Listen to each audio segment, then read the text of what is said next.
Namaste devotees. In this video, I am going to chant a very powerful Lord Garuda mantra. The speciality of this mantra is that this mantra is told by Lord Shiva himself. By listening to this mantra for complete 108 times, auspicious benefits will be obtained, protection will be obtained, negative energies will be destroyed, and fears will go away. Before listening to the mantra, if you are new to the channel, subscribe the channel, press the nearby bell icon and select all option. Also comment as Om Shri Garuda Devaya Namaha.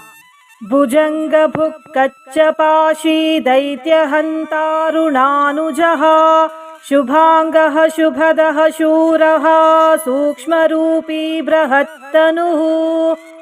भुजङ्गभुक्कच्चपाशी दैत्यहन्तारुणानुजः शुभाङ्गः शुभदः शूरः सूक्ष्मरूपी बृहत्तनुः भुजङ्गभुक्कच्चपाशी दैत्यहन्तारुणानुजः शुभाङ्गः शुभदः शूरः सूक्ष्मरूपी बृहत्तनुः भुजङ्गभुक्कच्चपाशी दैत्यहन्तारुणानुजः शुभाङ्गः शुभदः शूरः सूक्ष्मरूपी बृहत्तनुः भुजङ्गभुक्कच्चपाशी दैत्यहन्तारुणानुजः शुभाङ्गः शुभदः शूरः सूक्ष्मरूपी बृहत्तनुः भुजङ्गभुक्कच्चपाशी दैत्यहन्तारुणानुजः शुभाङ्गः शुभदः शूरः सूक्ष्मरूपी बृहत्तनुः भुजङ्गभुक्कच्चपाशी दैत्यहन्तारुणानुजः शुभाङ्गः शुभदः शूरः सूक्ष्मरूपी बृहत्तनुः भुजङ्गभुक्कच्चपाशी दैत्यहन्तारुणानुजः शुभाङ्गः शुभदः शूरः सूक्ष्मरूपी बृहत्तनुः भुजङ्गभुक्कच्चपाशी दैत्यहन्तारुणानुजः शुभाङ्गः शुभदः शूरः सूक्ष्मरूपी बृहत्तनुः भुजङ्गभुक्कच्चपाशी दैत्यहन्तारुणानुजः शुभाङ्गः शुभदः शूरः सूक्ष्मरूपी बृहत्तनुः भुजङ्गभुक्कच्चपाशी दैत्यहन्तारुणानुजः शुभाङ्गः शुभदः शूरः सूक्ष्मरूपी बृहत्तनुः भुजङ्गभुक्कच्चपाशी दैत्यहन्तारुणानुजः शुभाङ्गः शुभदः शूरः सूक्ष्मरूपी बृहत्तनुः भुजङ्गभुक्कच्चपाशी दैत्यहन्तारुणानुजः शुभाङ्गः शुभदः शूरः सूक्ष्मरूपी बृहत्तनुः भुजङ्गभुक्कच्चपाशी दैत्यहन्तारुणानुजः शुभाङ्गः शुभदः शूरः सूक्ष्मरूपी बृहत्तनुः भुजङ्गभुक्कच्चपाशी दैत्यहन्तारुणानुजः शुभाङ्गः शुभदः शूरः सूक्ष्मरूपी बृहत्तनुः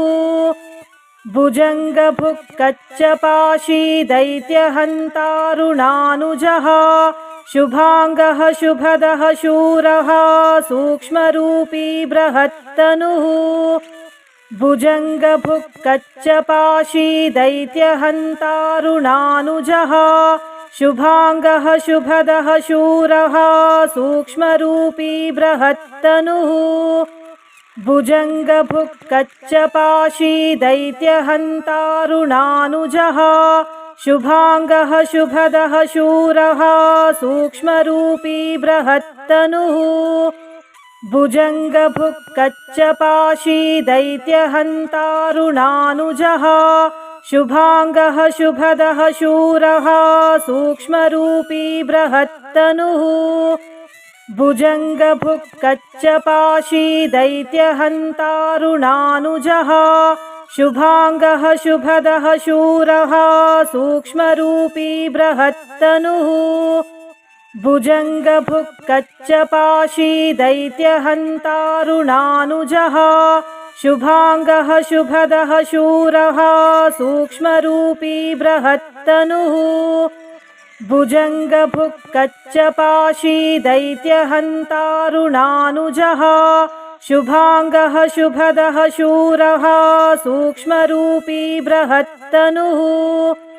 भुजङ्गभुक् कच्चपाशी दैत्यहन्तारुणानुजः शुभांगः शुभदः शूरः सूक्ष्मरूपी बृहत्तनुः भुजङ्गभुक् कच्चपाशी दैत्यहन्तारुणानुजः शुभांगः शुभदः शूरः सूक्ष्मरूपी बृहत्तनुः भुजङ्गभुक् कच्चपाशी दैत्यहन्तारुणानुजः शुभांगः शुभदः शूरः सूक्ष्मरूपी बृहत्तनुः भुजङ्गभुक् कच्चपाशी दैत्यहन्तारुणानुजः शुभांगः शुभदः शूरः सूक्ष्मरूपी बृहत्तनुः भुजङ्गभुक् कच्चपाशी दैत्यहन्तारुणानुजः शुभांगः शुभदः शूरः सूक्ष्मरूपी बृहत्तनुः भुजङ्गभुक् कच्चपाशी दैत्यहन्तारुणानुजः शुभांगः शुभदः शूरः सूक्ष्मरूपी बृहत्तनुः भुजङ्गभुक् कच्चपाशी दैत्यहन्तारुणानुजः शुभांगः शुभदः शूरः सूक्ष्मरूपी बृहत्तनुः भुजङ्गभुक् कच्चपाशी दैत्यहन्तारुणानुजः शुभांगः शुभदः शूरः सूक्ष्मरूपी बृहत्तनुः भुजङ्गभुक् कच्चपाशी दैत्यहन्तारुणानुजः शुभांगः शुभदः शूरः सूक्ष्मरूपी बृहत्तनुः भुजङ्गभुक् कच्चपाशी दैत्यहन्तारुणानुजः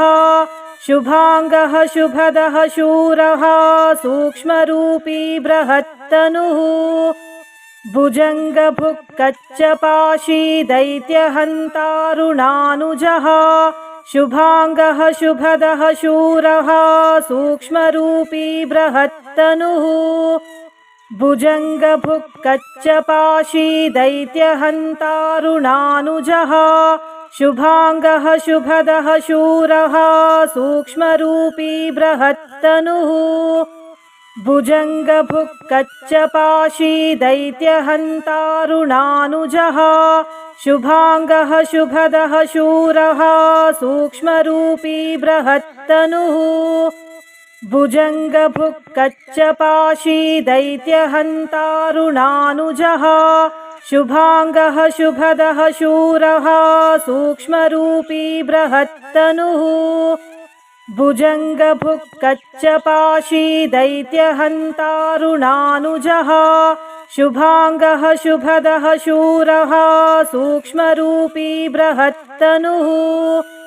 भुजङ्गभुक् कच्चपाशी दैत्यहन्तारुणानुजः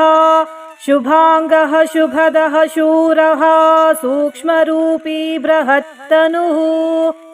भुजङ्गभुक् कच्चपाशी दैत्यहन्तारुणानुजः शुभांगः शुभदः शूरः सूक्ष्मरूपी बृहत्तनुः भुजङ्गभुक् कच्चपाशी दैत्यहन्तारुणानुजः शुभांगः शुभदः शूरः सूक्ष्मरूपी बृहत्तनुः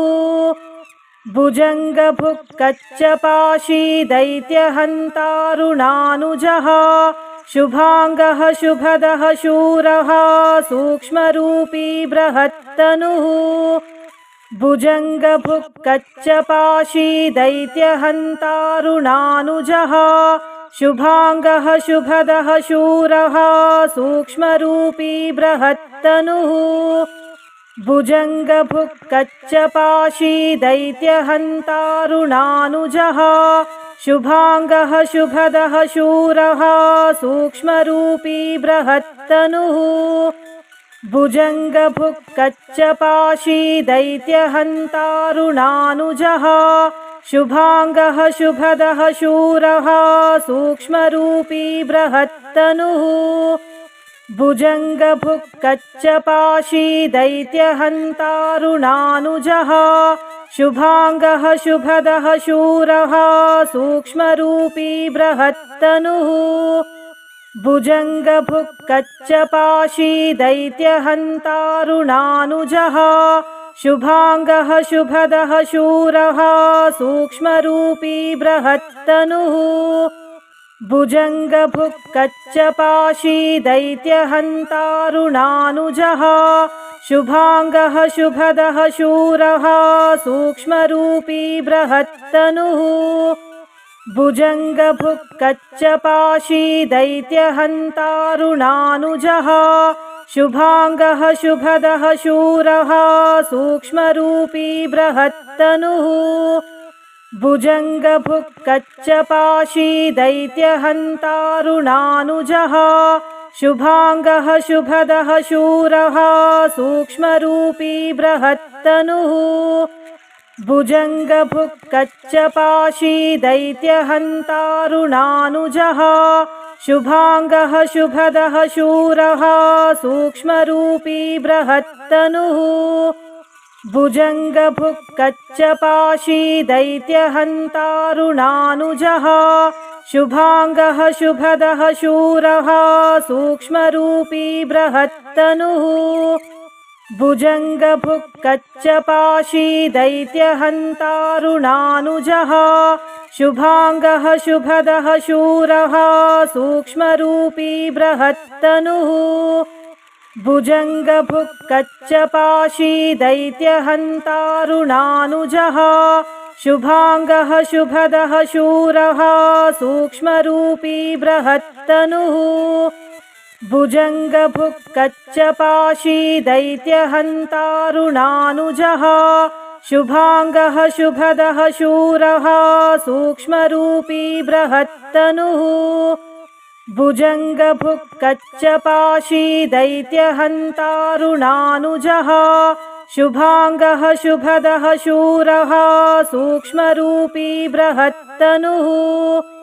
भुजङ्गभुक्कच्चपाशी दैत्यहन्तारुणानुजः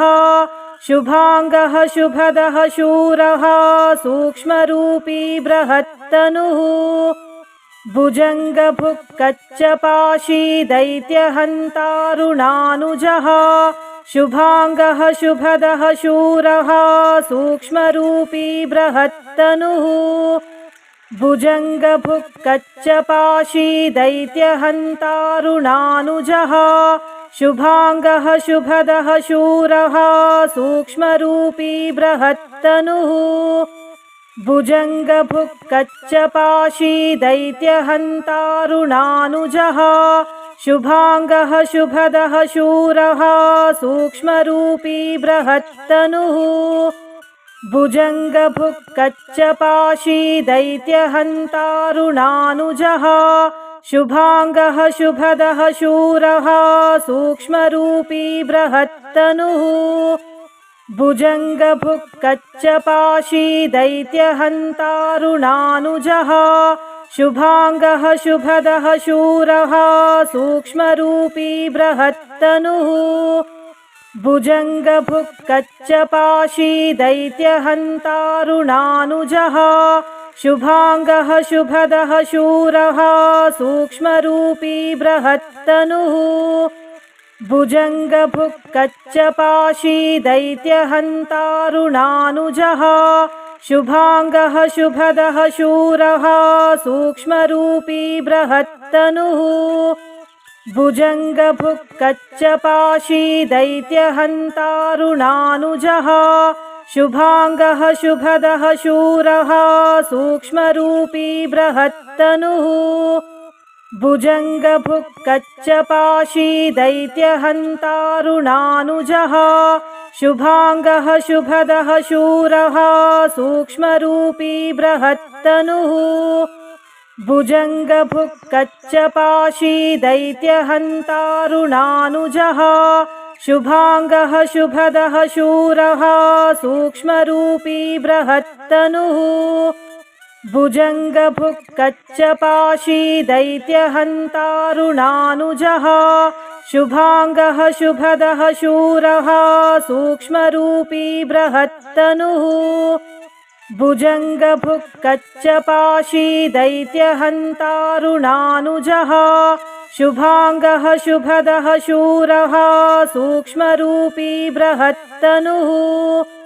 भुजङ्गभुक्कच्चपाशी दैत्यहन्तारुणानुजः शुभाङ्गः शुभदः शूरः सूक्ष्मरूपी बृहत्तनुः भुजङ्गभुक्कच्चपाशी दैत्यहन्तारुणानुजः शुभाङ्गः शुभदः शूरः सूक्ष्मरूपी बृहत्तनुः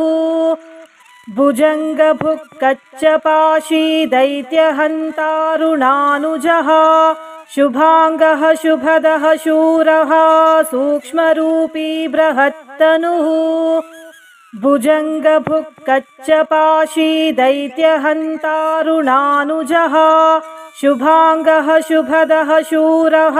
सूक्ष्मरूपी बृहत्तनुः भुजङ्गभुक्कच्चपाशी दैत्यहन्तारुणानुजः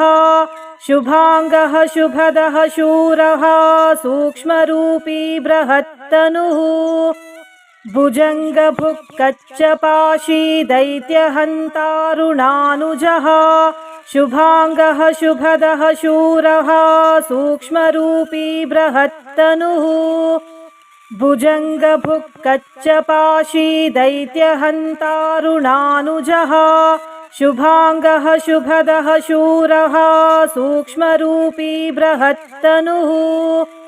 भुजङ्गभुक्कच्चपाशी दैत्यहन्तारुणानुजः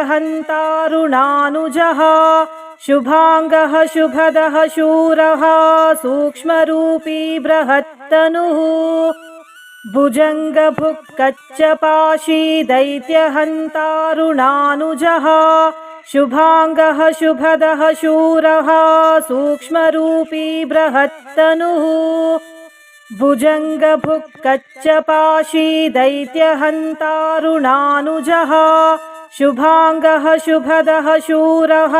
सूक्ष्मरूपी बृहत्तनुः भुजङ्गभुक्कच्चपाशी दैत्यहन्तारुणानुजः शुभाङ्गः शुभदः शूरः सूक्ष्मरूपी बृहत्तनुः भुजङ्गभुक्कच्चपाशी दैत्यहन्तारुणानुजः शुभाङ्गः शुभदः शूरः सूक्ष्मरूपी बृहत्तनुः भुजङ्गभुक्कच्चपाशी दैत्यहन्तारुणानुजः शुभाङ्गः शुभदः शूरः सूक्ष्मरूपी बृहत्तनुः भुजङ्गभुक्कच्चपाशी दैत्यहन्तारुणानुजः शुभाङ्गः शुभदः शूरः सूक्ष्मरूपी बृहत्तनुः भुजङ्गभुक्कच्चपाशी दैत्यहन्तारुणानुजः शुभाङ्गः शुभदः शूरः सूक्ष्मरूपी बृहत्तनुः भुजङ्गभुक्कच्चपाशी दैत्यहन्तारुणानुजः शुभाङ्गः शुभदः शूरः सूक्ष्मरूपी बृहत्तनुः भुजङ्गभुक्कच्चपाशी दैत्यहन्तारुणानुजः शुभाङ्गः शुभदः शूरः सूक्ष्मरूपी बृहत्तनुः भुजङ्गभुक्कच्चपाशी दैत्यहन्तारुणानुजः शुभाङ्गः शुभदः शूरः सूक्ष्मरूपी बृहत्तनुः भुजङ्गभुक्कच्चपाशी दैत्यहन्तारुणानुजः शुभाङ्गः शुभदः शूरः सूक्ष्मरूपी बृहत्तनुः भुजङ्गभुक् कच्चपाशी दैत्यहन्तारुणानुजः शुभाङ्गः शुभदः शूरः सूक्ष्मरूपी बृहत्तनुः भुजङ्गभुक् कच्चपाशी दैत्यहन्तारुणानुजः शुभाङ्गः शुभदः शूरः सूक्ष्मरूपी बृहत्तनुः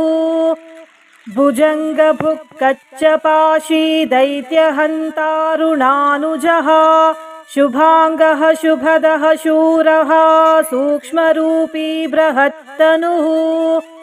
भुजङ्गभुक् कच्चपाशी दैत्यहन्तारुणानुजः शुभाङ्गः शुभदः शूरः सूक्ष्मरूपी बृहत्तनुः भुजङ्गभुक् कच्चपाशी दैत्यहन्तारुणानुजः शुभाङ्गः शुभदः शूरः सूक्ष्मरूपी बृहत्तनुः भुजङ्गभुक् कच्चपाशी दैत्यहन्तारुणानुजः शुभाङ्गः शुभदः शूरः सूक्ष्मरूपी बृहत्तनुः भुजङ्गभुक् कच्चपाशी दैत्यहन्तारुणानुजः शुभाङ्गः शुभदः शूरः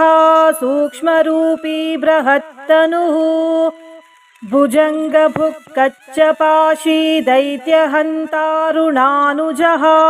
शुभाङ्गः शुभदः शूरः सूक्ष्मरूपी बृहत्तनुः भुजङ्गभुक् कच्चपाशी दैत्यहन्तारुणानुजः शुभाङ्गः शुभदः शूरः सूक्ष्मरूपी बृहत्तनुः भुजङ्गभुक् कच्चपाशी दैत्यहन्तारुणानुजः शुभाङ्गः शुभदः शूरः सूक्ष्मरूपी बृहत्तनुः भुजङ्गभुक् कच्चपाशी दैत्यहन्तारुणानुजः शुभाङ्गः शुभदः शूरः सूक्ष्मरूपी बृहत्तनुः भुजङ्गभुक् कच्चपाशी दैत्यहन्तारुणानुजः शुभाङ्गः शुभदः शूरः सूक्ष्मरूपी बृहत्तनुः भुजङ्गभुक् कच्चपाशी दैत्यहन्तारुणानुजः शुभाङ्गः शुभदः शूरः सूक्ष्मरूपी बृहत्तनुः भुजङ्गभुक् कच्चपाशी दैत्यहन्तारुणानुजः शुभाङ्गः शुभदः शूरः सूक्ष्मरूपी बृहत्तनुः भुजङ्गभुक् कच्चपाशी दैत्यहन्तारुणानुजः शुभाङ्गः शुभदः शूरः सूक्ष्मरूपी बृहत्तनुः भुजङ्गभुक् कच्चपाशी दैत्यहन्तारुणानुजः शुभाङ्गः शुभदः शूरः सूक्ष्मरूपी बृहत्तनुः भुजङ्गभुक् कच्चपाशी दैत्यहन्तारुणानुजः शुभाङ्गः शुभदः शूरः सूक्ष्मरूपी बृहत्तनुः भुजङ्गभुक् कच्चपाशी दैत्यहन्तारुणानुजः शुभाङ्गः शुभदः शूरः सूक्ष्मरूपी बृहत्तनुः भुजङ्गभुक् कच्चपाशी दैत्यहन्तारुणानुजः शुभाङ्गः शुभदः शूरः सूक्ष्मरूपी बृहत्तनुः भुजङ्गभुक् कच्चपाशी दैत्यहन्तारुणानुजः शुभाङ्गः शुभदः शूरः सूक्ष्मरूपी बृहत्तनुः